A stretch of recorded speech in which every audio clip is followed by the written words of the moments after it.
தாத்தா தாத்தோய் என்ன சொல்கிறீங்களே?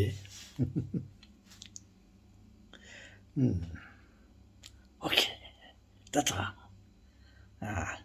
ஏதாவது ஒரு பாட்டு பாடுங்க தாத்தா. பாடட்டுமா? பாட சொன்னால் பாடுறேன். ஓகே. உலகம் பிறந்தது எனக்காக, ஓடும் நதிகளும் எனக்காக. அவ்வளோதான். அடுத்த வரியெல்லாம் தேவையில்லை. இந்த பாட்டை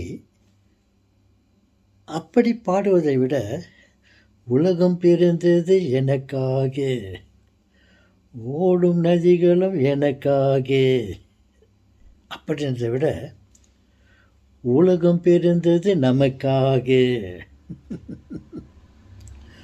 ஓடும் நதிகளும் நமக்காக அப்படி என்று பாடினால் என் மனதுக்கு நிம்மதியாக இருக்கும். ஒரு உண்மையை சொல்கிற மாதிரி இருக்கும். கடவுள் பச்சதெல்லாம் எனக்கு பச்சாருன்னு சொல்கிறத விட, கடவுள் பச்சதெல்லாம் நமக்காகன்னு சொன்னால் நல்லாயிருக்கும். இதை வைத்துக்கொண்டு சில வார்த்தைகளை சொல்ல விரும்புகிறேன். நீங்கள் தவறாக எடுத்துக்கொள்ள வேண்டாம். ஏதோ ஒரு வாதத்திற்காக. ஒரு வேளையில் உண்மையும் இருக்கலாம். என்னடா இவன் உண்மையாக சொல்கிறானே அப்படின்னு கோவிச்சுக்கிறதுல நியாயம் இல்லை. கோவித்துக்கு கொள்ளவும் வேண்டாம்.